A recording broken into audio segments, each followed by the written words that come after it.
Good evening सभी साथियों को।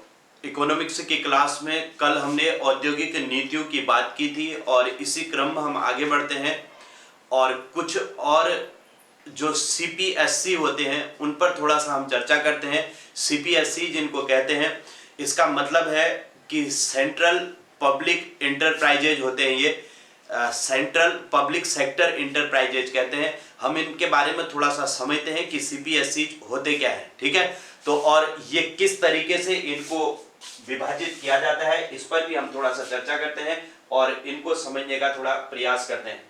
तो अगली हेडिंग लिखेंगे, नेक्स्ट लिखेंगे सीपीएससी।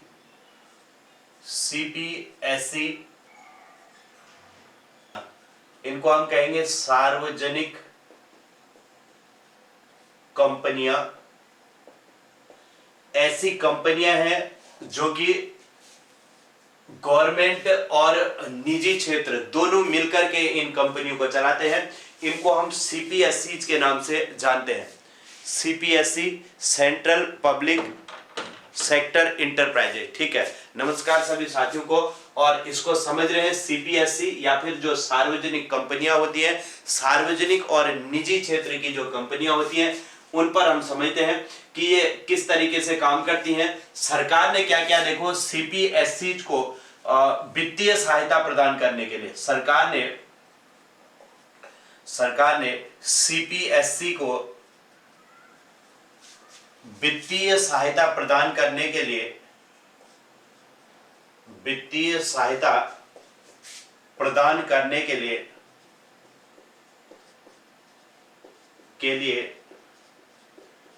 इन्हें 3 भागों में विभाजित कर दिया।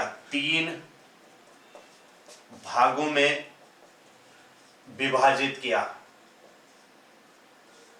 3 भागों में विभाजित किया, ठीक है। सरकार ने क्या किया, जो ये सीपीएससी होते हैं इन्हें वित्तीय सहायता प्रदान करने के लिए इन्हें 3 भागों में बांट दिया। ये 3 भाग कौन कौन से हैं? एक होते हैं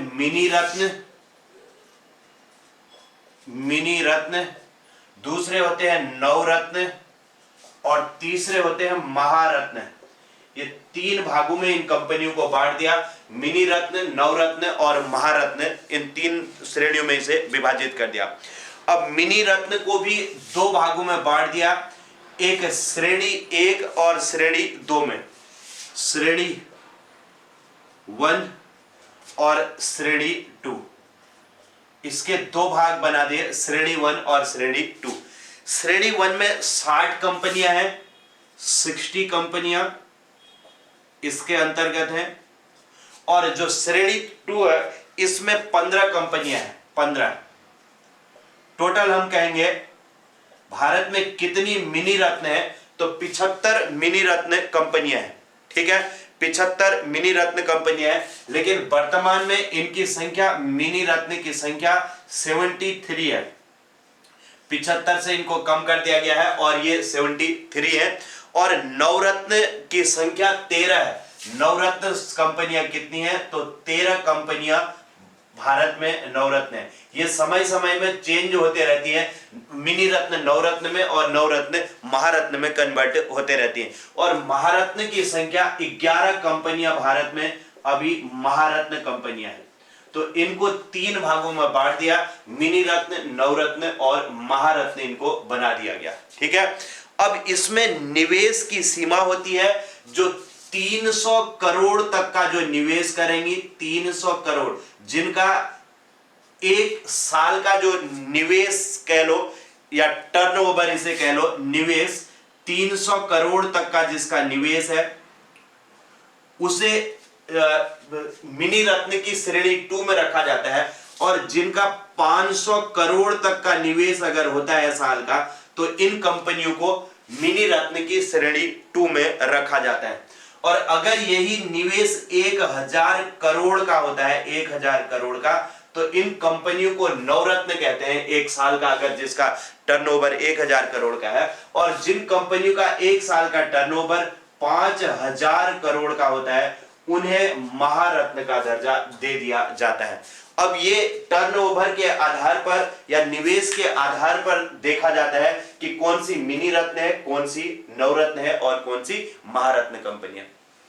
तो इन कंपनियों को सरकार ने सहायताएं प्रदान की और इनको वित्तीय सहायता प्रदान की। तो ये इन कंपनियों ने बहुत अच्छा काम किया और ये अपने अपने सेक्टर में बहुत अच्छा ये कंपनियां काम कर रही हैं और देश के डेवलपमेंट में इनका बहुत बड़ा योगदान रहता है। ठीक है, तो इसीलिए जो है सरकार ने सीपीएससी को वित्तीय सहायता प्रदान करने के लिए इन्हें 3 भागों में बांटा है, इनको ताकि और भी मोटिवेशन मिल सके।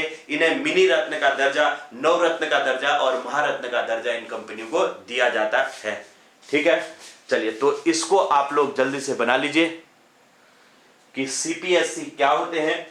सीपीएससी ऐसी कंपनियां हैं जो कि मतलब कह सकते हो कि सबसे बेस्ट जो परफॉर्म देती हैं वैसी कंपनियां, इनको हम सीपीएससी कहते हैं। और ये सेंट्रल पब्लिक सेक्टर इंटरप्राइजेज होते हैं। ये केंद्र और या कह लो कि सरकारी और निजी सहयोग से ये चलने वाली कंपनियां होती है। गवर्नमेंट और प्राइवेट दोनों सेक्टर मिलकर के इन कंपनियों को चलाते हैं। ठीक है, तो इन्हें सीपीएससी कहते हैं, central public sector enterprises. PSUs आपने नाम सुना होगा, पीएसयूज की इनकी भर्तियां भी वगैरह निकलती रहती हैं और इन पीएसयू में जॉब वगैरह भी करने के लिए अच्छी जॉब इनमें मिल जाती हैं। तो वही पीएसयू जो होते हैं इनको सीपीएससी के नाम से जाना जाता है। ठीक है, और इसमें आपको बहुत अच्छे से निवेश याद रखना है कि कितने निवेश तक की कंपनियों को नवरत्न कहते हैं, कितने महारत्न कहलाती हैं। तो ये इसमें गेल इंडिया, वेल इंडिया, ये सारी कंपनियां इन्हीं के अंतर्गत आती हैं, मिनी रत्न, नवरत्न और महारत्न। अब मैं इनके सबके नाम लिखा नहीं रहा हूं कौन कौन सी महारत्न है। 11 कंपनियां, आप इनके नामों को सर्च कर लेना, गूगल वगैरह में लिख लेना। ठीक है, जैसे कोल इंडिया है और ऐसे कई सारी कंपनियां हैं जो इनके अंतर्गत आती हैं। ठीक, तो फिर इतने सारे नाम में एक एक करके नहीं लिखा रहा हूं, आप लोग उनको लिख लेना। अगर समय लगेगा तो मैं किसी दिन लिखा दूंगा इनके नामों को।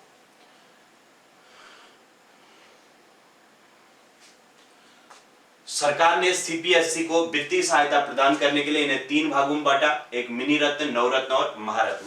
मिनी रत्न में भी 2 श्रेणियां बनाई, श्रेणी 1, श्रेणी 2। इसमें श्रेणी 1 में 60 और श्रेणी 2 में 15 कंपनियां। अब ये डेटा थोड़ा सा इसमें चेंज हो गया, 73 हो गया है। ये पहले 75 थी, अब ये 73 है। 500 करोड़ निवेश तक की कंपनियां श्रेणी 1 में और 300 करोड़ तक की श्रेणी 2 में आती है। और नवरत्न 13 कंपनियां हैं 1000 करोड़ तक की, और महारत्न 11 कंपनियां 5000 करोड़ जिनका निवेश होता है। और ये चेक कर लेना, हाँ कुछ एक बार इनको चेक कर लेना आप लोग, इनके क्या कहते हैं अभी वर्तमान में कितनी है, क्योंकि ये टाइम टाइम पर चेंज होते रहती हैं।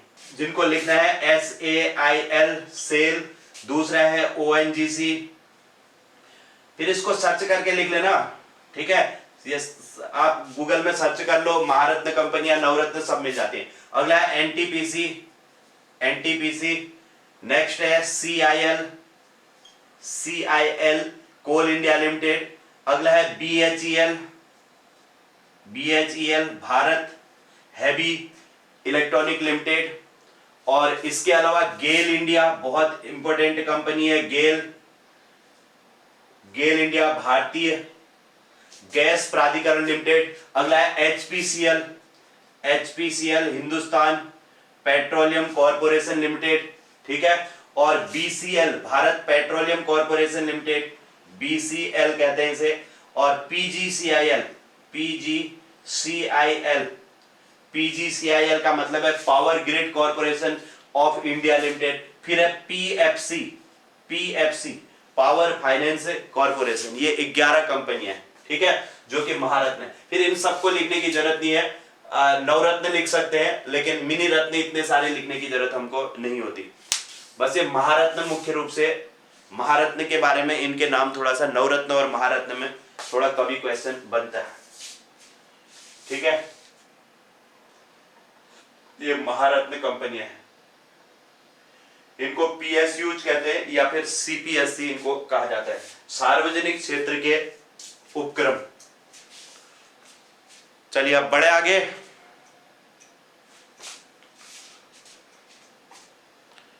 बताइए जरा, क्या कहा हमने? सीपीएससी सार्वजनिक कंपनियां या पीएसयू जिनको कहते हैं, सरकार ने सीपीएससी को वित्तीय सहायता प्रदान करने के लिए 3 भागों में बांटा, मिनी रत्न, नवरत्न और महारत्न। मिनी रत्न में 2 श्रेणियां बनाई, श्रेणी 1, श्रेणी 2, और नवरत्न 13 कंपनियां, महारत्न 11 कंपनियां हैं, जबकि मिनी रत्न 73 है। इनके निवेश को याद रखना है भाई, निवेश से क्वेश्चन बनता है, ठीक है। महारत्न कंपनी बनने के लिए कितने निवेश की आवश्यकता होती है? तो 5000 करोड़ तक के निवेश की आवश्यकता होती है किसी भी कंपनी को। महारत्न कंपनी बनने के लिए 1 साल का टर्नओवर कितना होना चाहिए? 5000 करोड़। नवरत्न बनने के लिए 1000 करोड़ और मिनी रत्न के लिए 500 करोड़ होना चाहिए, ठीक है। चलिए, तो अब इसके बाद अगली हेडिंग लिखेंगे एमएसएमई। ये तो सीपीएससी या पीएसयू थे, अब बात करते हैं एमएसएमई। एमएसएमई, ठीक है, सूक्ष्म लघु एवं मध्यम उद्योग। सूक्ष्म लघु एवं मध्यम उद्योग, इनको एमएसएमई कहते हैं, एमएसएमई, ठीक है। ये भी बहुत इंपॉर्टेंट होते हैं, पीएसयू और एमएसएमई, इनको समझना। भारत में एमएसएमई की अगर बात करें, लगभग 6 करोड़ एमएसएमई भारत में कार्यरत है। भारत में लगभग 6.3 करोड़ एमएसएमई कार्यरत है।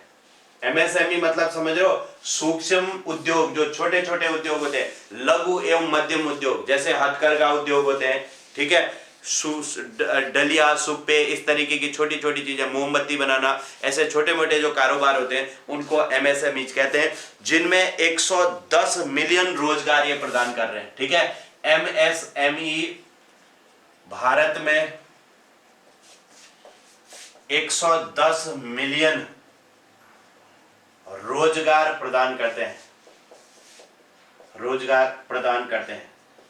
तो इनके विकास करने की बात कही जाती है कि इनका डेवलपमेंट किया जाना चाहिए, जो छोटे छोटे उद्योग होते हैं। अब यहां पर क्या हो रहा है, भारत जैसे देश में अदर जैसे चीन, जापान जैसे देशों से, वहां से जो सामान आता है, उस सामान की वजह से ये छोटे मोटे जो कारोबार है यहाँ पर बिल्कुल खत्म हो गए। एमएसएमई जो है समाप्त होने की कगार पर पहुंच गए। उसका कारण जैसे आप जानते ही हो, दिवाली के जितने भी सामान वगैरह होते हैं वो सब एमएसएमई के द्वारा निर्मित किए जाते थे, लेकिन अब जो है चाइनीज चीजें मार्केट में जब आ गई हैं तो सस्ती भी होती हैं और उसके अलावा टिकाऊ तो नहीं होती, लेकिन सस्ती होती है ना। सस्ती होने के कारण अब 2-4 दिन के लिए लोगों को जरूरत पड़ती है दिवाली के टाइम में, तो उसी को हर कोई खरीदना खरीद लेता है। तो उससे एमएसएमई को नुकसान पहुंचा और आज एमएसएमई जो है खत्म होने की कगार पर पहुंच गए हैं, ठीक है। तो लेकिन ये एमएसएमई जो है सबसे ज्यादा रोजगार प्रदान करते थे।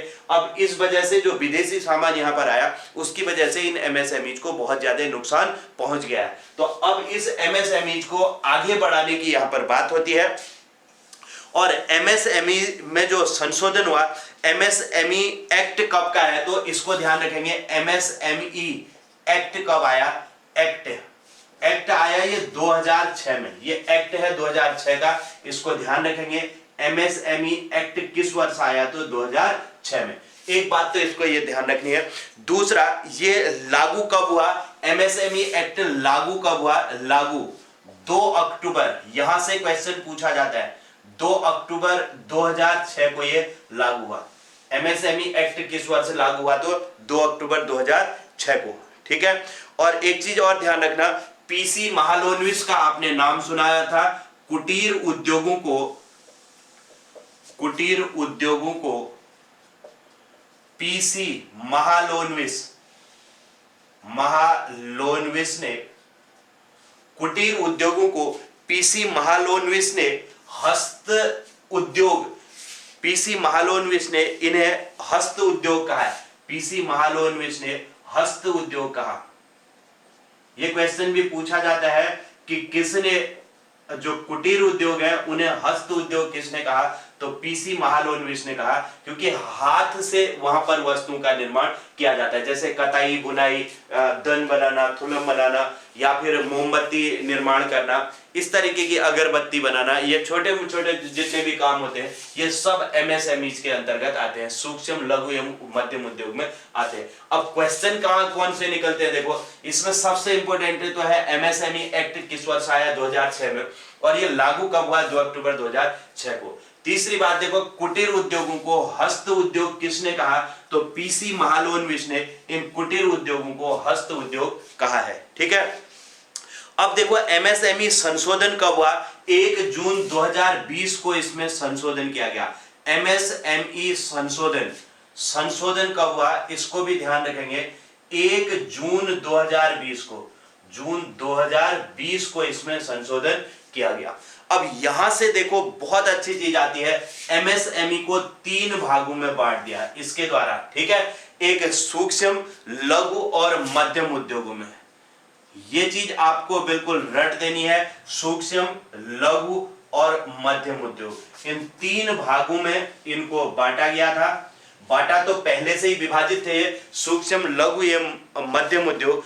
दूसरी बात, इसमें निवेश, कितने निवेश तक की कंपनियों को सूक्ष्म कहा जाएगा, और कितना टर्नओवर होना चाहिए, टर्नओवर कितना होना चाहिए, टर्नओवर, ये 2 चीजें इनको निर्धारित करती हैं कि कौन सी कंपनी सूक्ष्म है, कौन सी लघु है और कौन सी मध्यम है।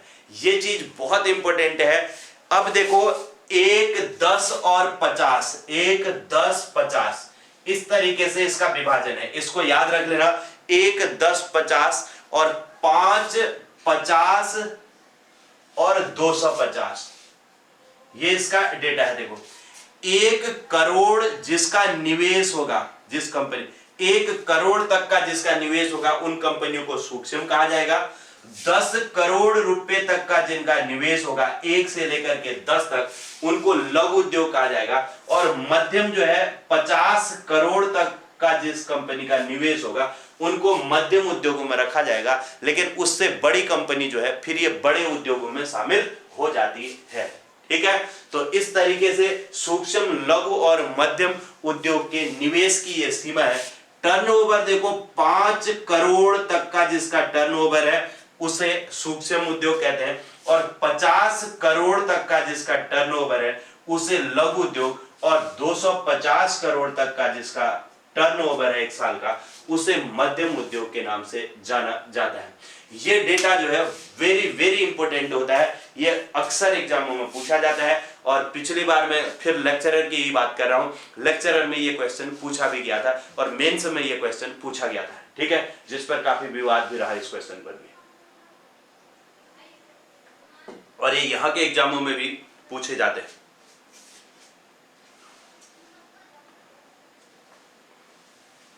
क्लियर है? एमएसएमई से भी अच्छा क्वेश्चन बनता है। यहां से देखो लगभग 4 क्वेश्चन यहां पर इंपॉर्टेंट बन रहे हैं। इतना, एमएसएमई एक्ट कब आया, 2006 में, और ये लागू कब हुआ, 2 अक्टूबर 2006। और जो कुटीर उद्योग होते हैं उन्हें हस्त उद्योग किसने कहा, पीसी महालोनविस ने। और एमएसएमई संशोधन कब हुआ, 1 जून 2020 को। और इसको ये डेटा याद रखना है, सूक्ष्म उद्योगों में कितना निवेश और लघु में कितना होना चाहिए और मध्यम उद्योगों में कितना निवेश की क्या सीमा है। ठीक है, 1, 10, 50 ऐसे याद रखना, फिर 5, 50 और 250। क्लियर? 1, 10, 50, 5, 50, 250, इसको ऐसे ही याद कर लोगे तो आपका ये काम इसमें बन जाएगा। ठीक है, तो ये है एमएसएमई के बारे में। अब एमएसएमई को बढ़ावा देने के लिए सरकार के द्वारा कुछ योजनाएं चलाएगी, उन योजनाओं की हम बात करते हैं। नेक्स्ट लिखेंगे एमएसएमई को बढ़ावा देने के लिए योजनाएं। लिखा इतना सबने बना लिया?